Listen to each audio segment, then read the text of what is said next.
లేదు మేము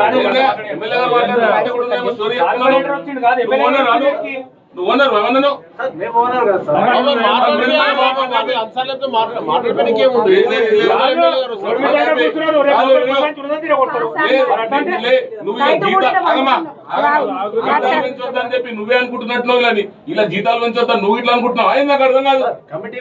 మాట్లాడిపోయా మాట్లాడి ఫస్ట్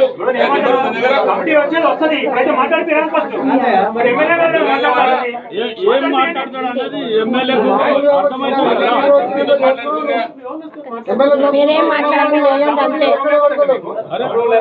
లేకపోతే నువ్వు మాట్లాడలేదు ఎవరితోటి మేనేజ్మెంట్ తో మాట్లాడుతున్నావు మేనేజ్మెంట్ నువ్వు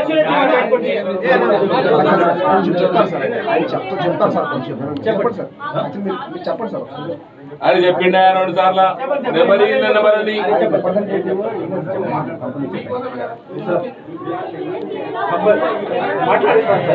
మాట్లాడిస్తాను కార్పొరేట్ కంపెనీలో వచ్చి కొన్ని పాలసీస్ ఉంటాయి మీకు తెలియదు ఎంత ఏమీ లేదు.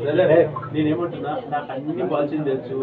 నేను 4 రోజులు రాకపోవడం కారణం ఏంటంటే కరెక్ట్ నేను సెటిల్ అవుతుంది నేను వస్తే లొల్లి అవుతుంది అనే ఉద్దేశంతో రాలేదు ఇప్పటిదాకా. ఖచ్చితంగా ఇప్పుడు ఈ రోజు ఎందుకు రావడం జరిగింది ఈ 5-6 రోజులతో అయితలేదని ఇప్పుడు మా జనాలంతా పాపం నరకం చూస్తున్నారు. వాళ్ళు ఇంటర్ కూర్చొని ఏం చేయాలి వాళ్ళ ముఖాలు చూసాక మీరు చేయాలి కదా సార్. మాకు కష్టం ఉంది సార్ దయచేసి కష్టం లేదు డెఫినెట్ గా వచ్చి మీకు వచ్చి ప్రామిస్ చేస్తున్నాను సార్ మీడియా ముఖంగా వచ్చి డెఫినెట్ గా వచ్చి పరిష్కారం లేదంటే 8 రోజుల తర్వాత మళ్ళీ మనకు ఆస్కారం ఏమైనా కాదు అర్థం చేసుకునే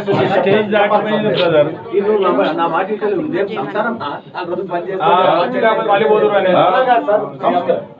సమస్యకి పరిష్కారం అవుతుందని చెప్తున్నాను సార్. నా రిక్వెస్ట్ వచ్చేది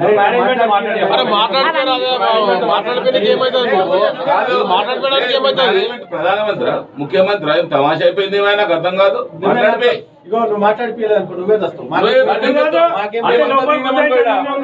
అందరం